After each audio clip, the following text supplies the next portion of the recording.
L'Oreal and other beauty industry giants are facing lawsuits as studies by the U.S. National Institutes of Health claim their hair relaxer products have a connection to cancer. The products in question largely affect Black and brown women, and today I'm joined with Daniel Snyder with the Environmental Litigation Group, who are representing those who are impacted.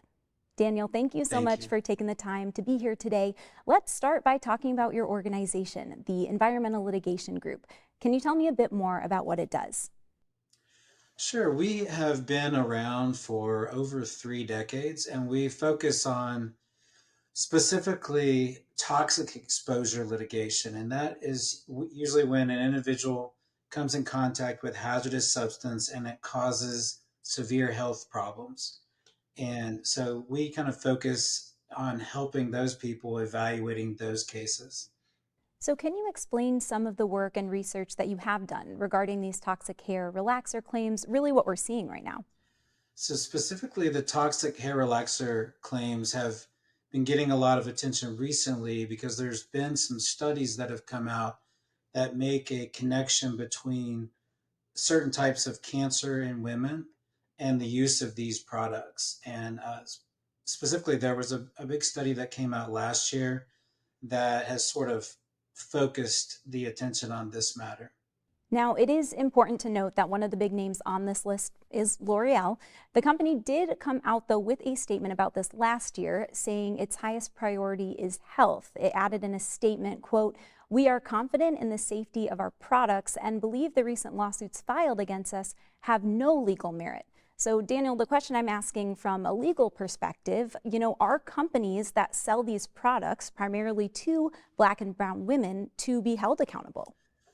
Well, that's what the courts do, and that's what these lawsuits have been brought. The first one that I'm aware of was brought last year, and they've multiplied since then, trying to hold these manufacturers accountable because these these products not only are used by Black women, but they are actively marketed to them, and even going down to younger women. So many of these women have been using them for decades, and that was the intent, that was the marketing purpose. And so it's a long road to hold companies accountable, and there's a lot of milestones that'll have to be crossed along the way. But we've begun that process. And from what you're seeing, what do the current safety regulations for products look like? Should people be on alert when they're purchasing?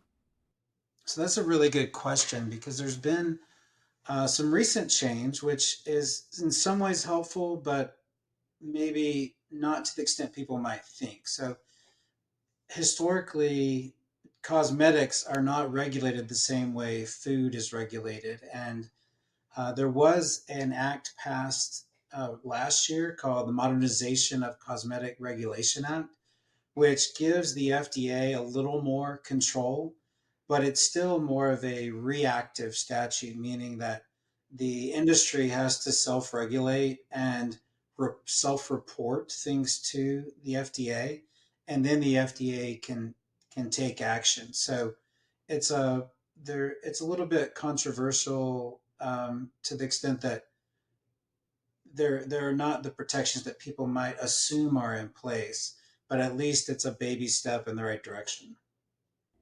And again, sharing L'Oreal's side of this, because they were not able to be here with us today, the company does say it upholds the highest standards for safety and does put strict regulations on their supplies.